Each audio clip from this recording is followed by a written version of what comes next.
Hello everybody, today I wanted to talk about a very important subject for me. I wanted to talk about positive body image and the eating disorder that I had. It really doesn't matter how you look, because if you have a problem with how you perceive yourself, you can be the most beautiful person in the world, you're still gonna feel ugly or not good enough. For me, it was anorexia. So I want to start with the beginning, how it all began, what triggered my eating disorder. So I was maybe 16, 17, and that was like the time that I go out the most, when my social life kind of blossomed in a way. And at that point, it was very modern to be skinny. We didn't have Kim Kardashian, who have all these curves and stuff. It was very popular to be skinny, and I was already skinny, but I was looking normal, like a normal teenager, not too skinny, not overweight, just normal. And I was actually in like a nightclub. I was like leaning over to, I don't know, take something from the other table. Somebody pinched me in a waist area and said, "Ooh, fatty," and that was enough to trigger this whole spiral of just me being anorexic. And I'm gonna put pictures during the video somewhere to see how I used to look.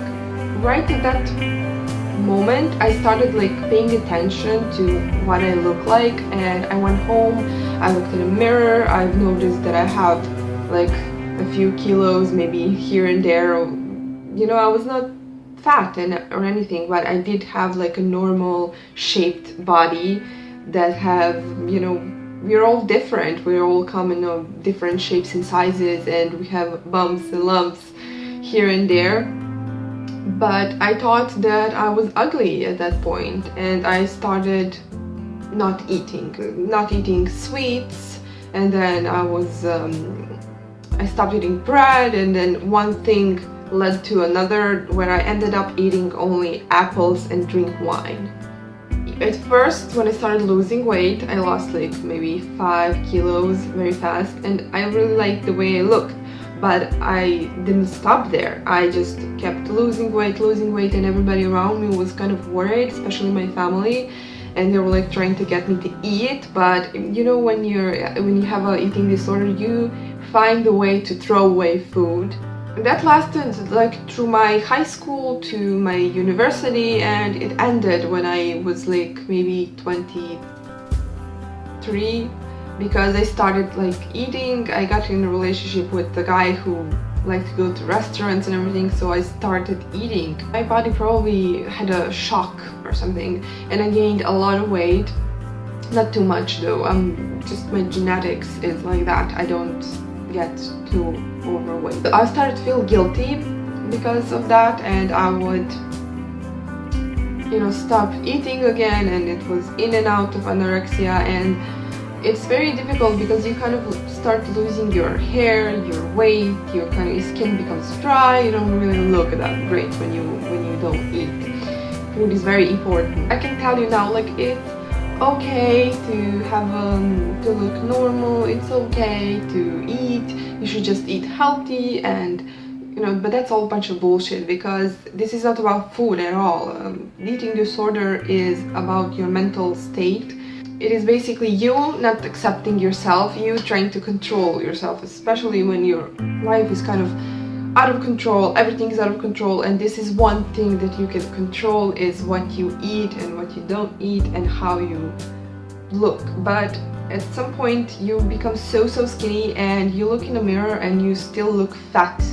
It is you have a distorted picture of yourself, and it is very difficult, especially when you do kind of give in and eat something. You feel such guilt. Oh, you can't control this, why are you so weak? A lot of things can trigger this, and it's not one thing, it's mix of things, like you're not accepting yourself, you're not liking yourself, you're not being happy with your life. And especially today, especially like in mass media, and we were surrounded by all these skinny girls in magazines and everything, and you want to be like that, you want to feel beautiful. And let me tell you, beauty has nothing to do with your weight. Beauty actually has nothing to do with so much with how you look, how you see yourself. And when I was anorexic, I was so unhappy. You know, I seemed very happy, but I was kind of lost. And that is part of growing up, being a teenager. You're kind of like looking for yourself in this fog. At some point I started like actually having some other things to worry about. Like I was growing up and I had to worry about my job and, you know, grown-up stuff. When I started working, I didn't have much strength. I had to eat, because you don't have strength if you don't eat. You kind of like, you cannot go through the shift. So I kind of like started to eat, and that was really difficult for me because I felt like I'm losing part of myself, I'm losing control over my life. But then as I was growing up and realizing some stuff, I became more happy in my life. And that's when I forgot about being skinny. You know, for some people it's not like that. For some people they have to go to hospital or therapy, but for me this is what got me out, just life, because I was pretty protected as a kid, as a teenager. I am an only child and my parents were just giving me everything in life, and I was like living in this cute little bubble and was completely protected by my parents as much as, I mean, humanly possible. You can never be protected from life, but they really did spoil me a lot.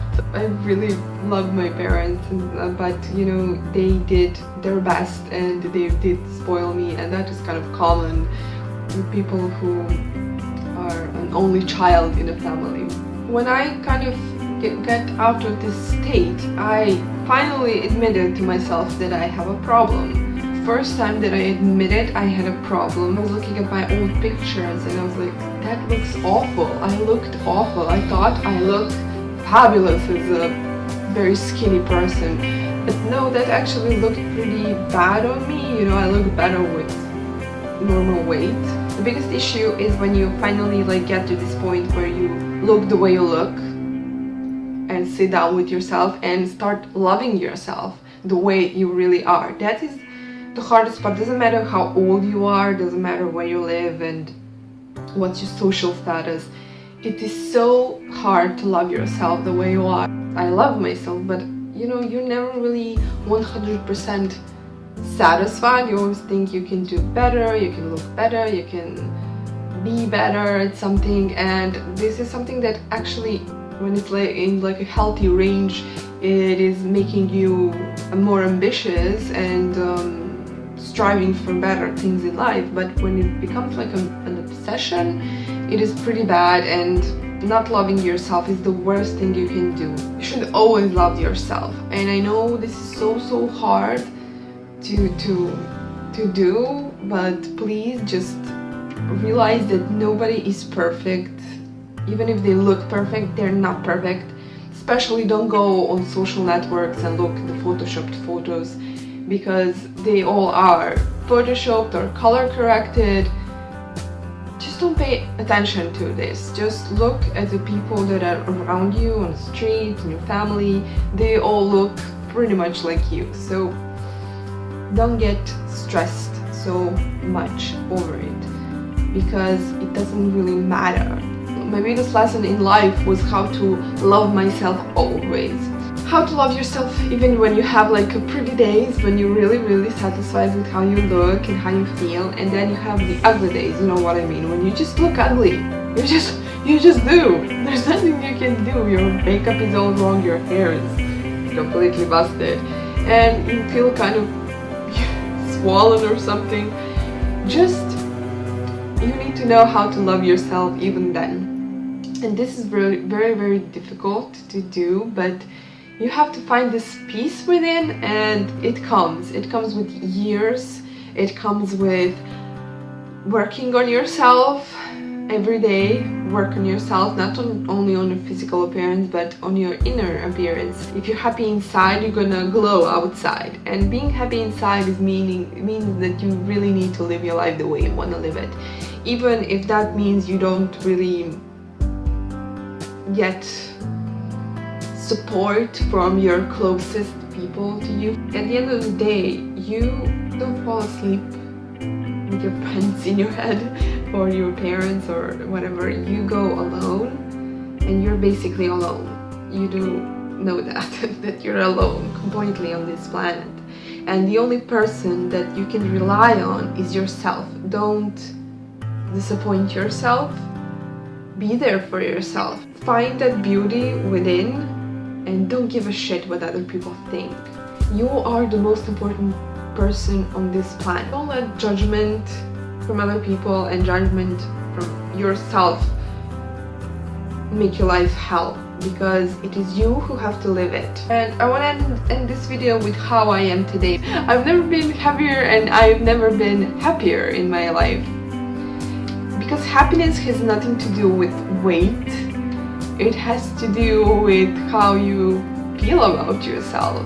Today, when I gain weight, which I do, if I eat more than usual, I gain weight, and I don't really go crazy about it. It doesn't really bother me, because I am beautiful. It sounds kind of silly, I sound like all these motivational speakers, but I am really beautiful, and even on days when I'm ugly, I am still beautiful, and I don't care if I'm this weight, skinnier or heavier. I'm gonna be fine. I worked to get here, to get in this state of mind where I am, and I still have a lot more to work on, and I'm going to do that. But I'm really happy where I am today. It basically all comes down to accepting yourself, which is very difficult. Just to accept you as you, and do the best there is for you, and love yourself every day of this life, because life is too long to spend it not loving yourself. It's hell. You have to do whatever makes you happy, and your life has to be the way you wanted it to be. Doesn't matter what your surroundings want from you. Just drop it. Do whatever you want to do. I hope this video had sense. I know, for somebody who has eating disorder, telling them to give it up is the meaningless thing to do. You cannot tell somebody to get better if they're not in that state. But I just wanted to share my experience, and I hope that it will maybe help some of you. And if you have any questions related to the subject, please ask them in comments down below, and I will be happy to answer them. And I will see you tomorrow. Bye bye!